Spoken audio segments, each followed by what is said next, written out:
ఇకపై మీకు ఇష్టమైన ఫేవరెట్ సీరియల్స్ యొక్క ఫుల్ ఎపిసోడ్స్ యూట్యూబ్లో అందుబాటులో ఉండవు.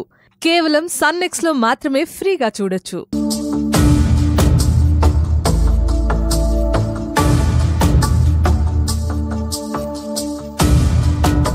అన్నా,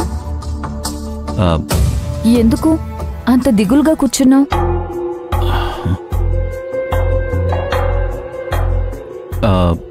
40 సంవత్సరాలయ్యింది. పేదవాడిగా పుట్టాను, పేదవాడిగానే పెరిగాను.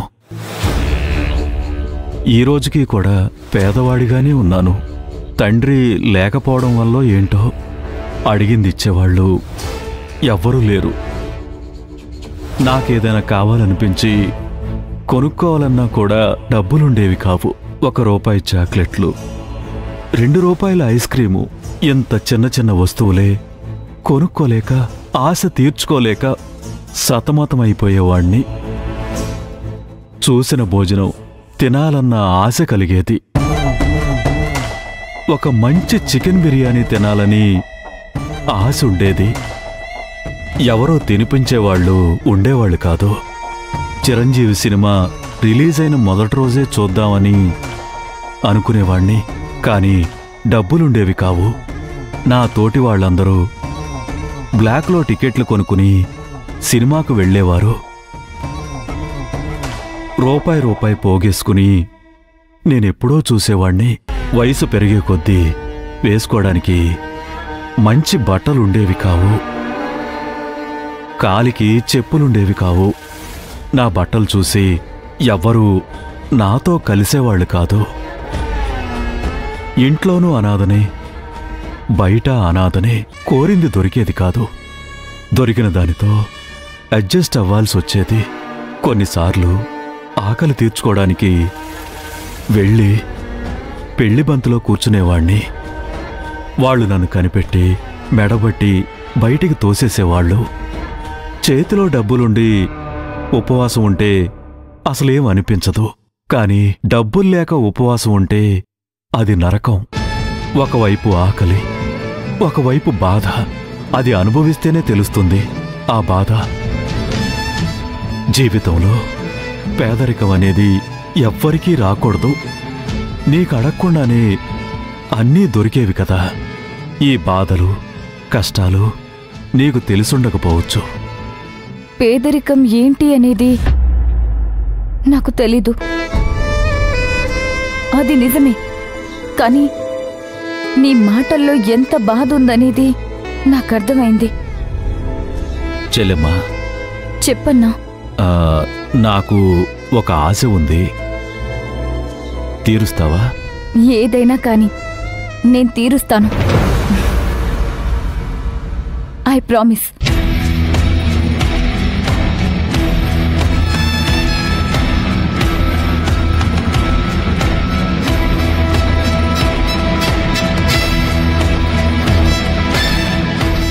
నాకు ధనవంతుడవ్వాలని, పెద్ద పెద్ద కార్లలో తిరగాలని, పెద్ద పెద్ద భవంతుల్లో ఉండాలని, పెద్ద పెద్ద కంపెనీల్లో మీటింగుల్లో పార్టిసిపేట్ చేసి బాస్ అనిపించుకోవాలని ఉంది. ఇది ఆశ వలన వచ్చింది కాదు, కసి వలన వచ్చింది. ఎన్ని రోజులు నువ్వు అనుభవించిన వైభవం, నీకు చాలు అనిపించే ఈ ఆస్తి, ఇదంతా నాకు రాసిస్తావా?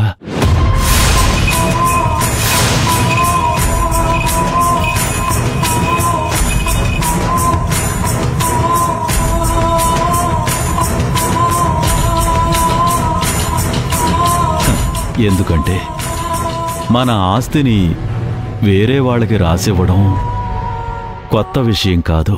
నా తమ్ముడు హరిప్రసాద్, నా చెల్లెలు హ్యాపీగా ఉండాలని ఆస్తిని రాసి ప్రాణత్యాగం చేశాడు.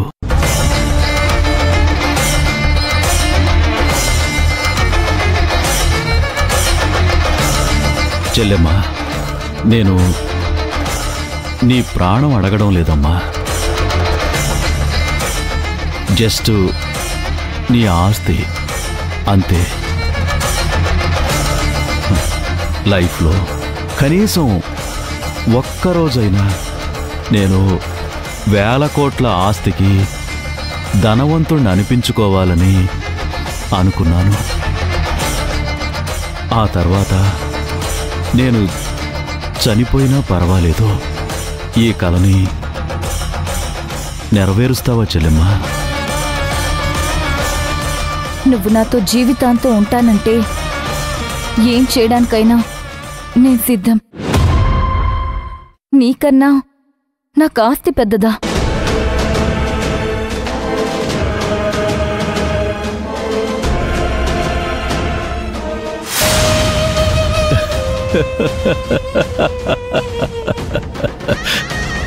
ఎంత పేమెంటు చిన్న యాక్టింగ్కి దొరుకుతుంది అనుకోలేదు. స్టార్ హీరోలందరూ 4 నెలలు పనిచేసి 100 కోట్లు సంపాదిస్తారు. కానీ నేను 10 రోజులు యాక్టింగ్ చేసి 1000 కోట్లు సంపాదిస్తున్నాను. నేను ప్రపంచంలోనే నెంబర్ 1 యాక్టర్ని.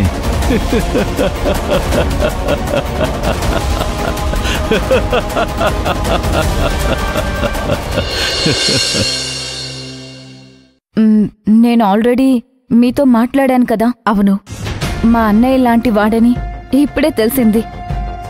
ఆయన ఎవరో కాదు, నా సొంత అన్నని. అదెలా అంటే, మీ తండ్రి గారైన చంద్రప్రకాష్ మాస్టర్ గారి మొదటి భార్యని నేనే. నా తండ్రి విల్లు ప్రకారం మొత్తం ఆస్తి ఆయన మొదటి కొడుకే వెళ్లాలని రాసుంది. మీ నాన్నగారి ఆస్తి తన కష్టార్జితమా? మా తాతగారి నుంచి వారసత్వంగా మా అమ్మకొచ్చింది. ఆ తర్వాత ఆయన కష్టపడి దాన్ని డబుల్ చేశారు.